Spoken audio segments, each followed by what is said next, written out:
Rimaniamo in tema di province perché andiamo ancora nel Veneto, dove troviamo Gianmarco Corianò, consigliere provinciale a Venezia, assieme a Marco Corazza. Grazie Corianò.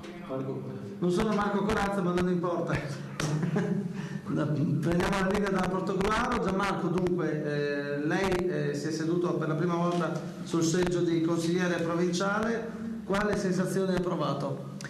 Beh, sicuramente è una sensazione molto positiva. Il 14 si è insediato il nuovo Consiglio provinciale, è stata una giornata caratterizzata da un forte entusiasmo e anche da forti aspettative della gente, degli elettori che hanno sostenuto Francesca Zaccariotto in questa corsa vincente per la presidenza della provincia. Ma i palazzi di Venezia quanto sono diversi rispetto a Portogruaro, dove lei comunque è stato eletto consigliere comunale, anche lei ha la doppia carica? Certo, e dopo 10 anni di esperienza in Consiglio Comunale a Portogruaro risulta piuttosto facile adattarsi a quelli che sono i funzionamenti del palazzo anche provinciale, quindi il modo di funzionare è esattamente lo stesso. Arriviamo quindi con una certa esperienza alle spalle e tanta voglia di fare. Ma questa tanta voglia di fare come si può tradurre? Perché comunque lei ha preso più voti di tutti, ma non è stato nemmeno nominato assessore. Immagino che un po' di dispiacere da parte sua ci sia.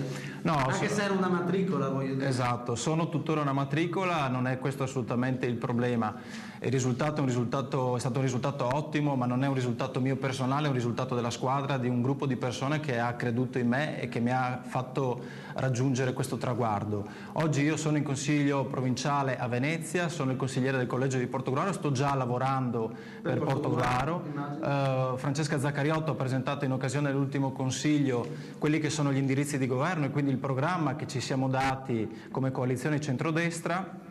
E quello che è importante è che questo programma prevede per Portogruaro molti aspetti ecco, ma quindi si può dire che finalmente la provincia darà l'attenzione che Portogruaro non ha avuto in tutti questi anni, se non ne ha avuta? Certo Padovano, da questo punto di vista io ci metto tutto il mio impegno e la voglia di andare avanti, di fare. Chiaramente a Venezia si parla molto della situazione di Portogruaro, abbiamo ancora 25 secondi. Si può fare questa grossa coalizione a Portogruaro secondo lei?